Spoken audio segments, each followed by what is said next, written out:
बोरगाव तालुका गेवराई येथे वाळू टेंडरमध्ये नियमाचा भंग, बेकायदेशीर उपसा व वाहतूक सुरूच. बीड जिल्ह्यातील बोरगाव तालुका गेवराई येथे वाळू उपशाच्या टेंडरमध्ये गंभीर आणि अनियमितता आणि नियमांचे उल्लंघन होत असल्याचा प्रकार समोर आला आहे. मिळालेल्या माहितीनुसार प्रशासनाने वाळू उपशासाठी गट क्रमांक 156 पर्यंतच परवानगी दिलेली असताना प्रत्यक्षात गट क्रमांक 159 पर्यंत वाळू उपसा सुरू असल्याचे निदर्शनास आले आहे. यामुळे शासनाच्या नियमांचे उघड उल्लंघन होत असल्याची चर्चा देखील चालू आहे. तसेच वाळू उपशासाठी पोकलेन यंत्राला परवानगी नसतानाही त्याचा सर्रास वापर केला जात असल्याचेही समोर आले आहे. यामुळे पर्यावरणीय नियमांची पायमल्ली होत असल्याचा आरोप स्थानिकांकडून केला जात आहे. याशिवाय या ठिकाणी 15 ते 20 ट्रॅक्टर केनीच्या साह्याने वाळू उपसा केला जात आहे.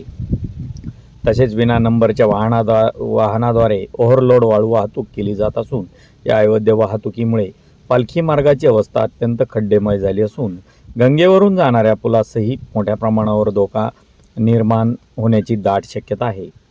त्यामुळे स्थानिक नागरिकांना मोठ्या प्रमाणात त्रास सहन करावा लागत असून तरी संबंधित महसूल अधिकाऱ्यांनी या वाळू माफियाकडे जाणीवपूर्वक अर्थपूर्ण दुर्लक्ष तर करत नाहीत ना, अशी शंका नागरिकांमध्ये सध्या होत आहे. पैठण आपेगाव मार्गे संभाजीनगर जालना जिल्ह्यातील विविध गावांमध्ये वाळू पोहोचवली जात आहे. या वाहतुकीमुळे शेतकऱ्यांसह नागरिकांना मोठी डोकेदुखी ठरली आहे. पाण्याची पाईपलाईन व पिकाची दररोज नासाडी होत आहे. या वाळू वाहतुकीमुळे आपेगाव येथील नवीन निर्माण केलेल्या पुलाला देखील धोका निर्माण झाला आहे.